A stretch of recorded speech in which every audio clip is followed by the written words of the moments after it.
A few years ago, I made this bike right here. It's an old Homelite chainsaw. I think it's around 80 cc's. Pretty cool, but it's been sitting ever since. So I think what I'm gonna do is fix this sucker up, get it running again, and then sell it. I'm gonna try something I haven't really seen on YouTube, and that is coupling a standard torque converter with a chainsaw engine.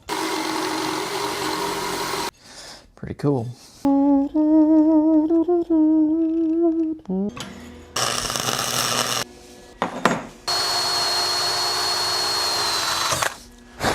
Yeah.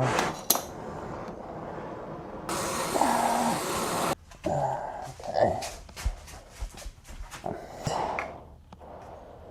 So I'm just gonna cut right here, and I think we're good. A very subtle bend at the end here, and then I just need to smash this end just a little bit. Right.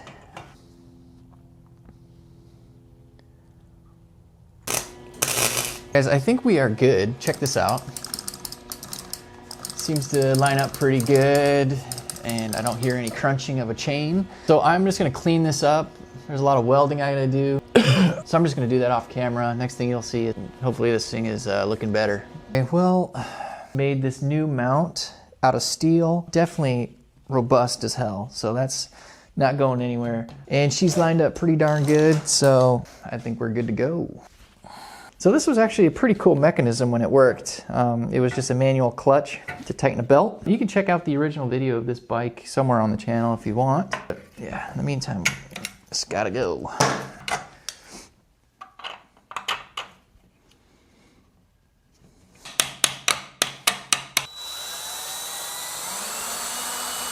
So this sprocket isn't keyed, but we have 2 set screws. So I'm just drilling divots for the screws to go into, and I'm just hoping that's enough. Wait, what the heck? What's that behind you?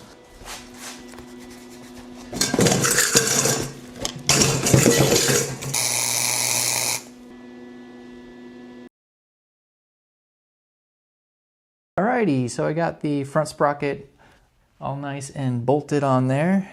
I'm not sure quite how much to reduce this. This would be a 2-to-1 from here to here, and this would be like a 2 to 1.5. So we got a 16 tooth and a 20 tooth.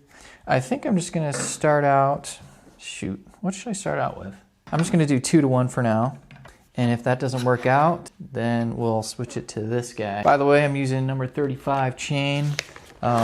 It's the only thing I could find that would have a sprocket that fit the, what was it, 3/8 shaft of this engine.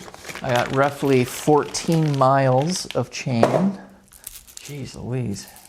Okay, well, I'm gonna have to remount this motor anyway, because let me show you something here. So here's a straight edge from the sprocket to the motor. I don't know how accurate this is, but the point is you can kind of tell that it's both at an angle going this way and then also this way. Who the frick mounted this motor?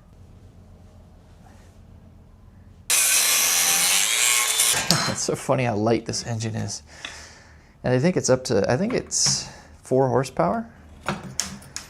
So I shortened the chain, got the master link in there. I think what I can do, line up the engine where we want it. I'm just gonna tack it. And now that it's kind of still got some leeway, you know, while it's tacked, and then I can kind of fine tune the position. I think what I can do is put a little bit of torque. Might need to go this way just a little bit, so I might poke that and tack it some more. Sweet. Ladies and gentlemen, we are mounted. This thing probably hasn't started in whenever that last video was posted, so maybe 2 years ago. Throw some gas in there and see what happens.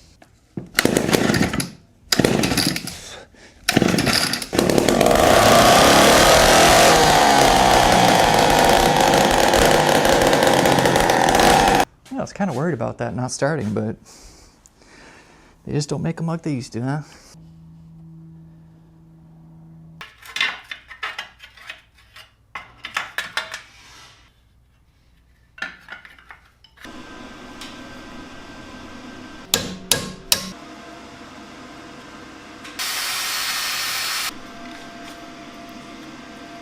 So I just had this huge score off Marketplace. Check this out. So this bike, the motor, the cool little exhaust, all for 200 bucks.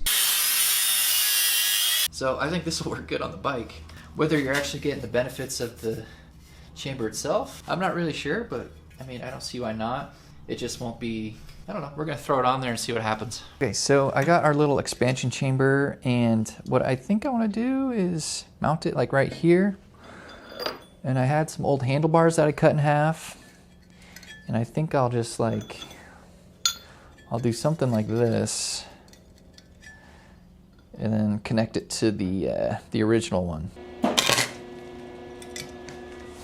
This is not working. I think we're fine. Screw it. Last thing I need to do is hook up the throttle. I think I'm gonna do that off the camera. It's gonna be a lot of fiddling around, so. The original motor, of course, had like this rod to actuate the butterfly valve. So I needed a way to interface this with standard bicycle cable.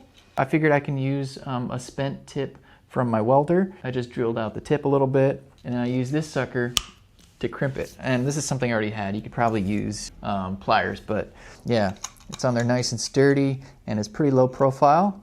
I'm gonna hook it up and see if that works. Not bad at all.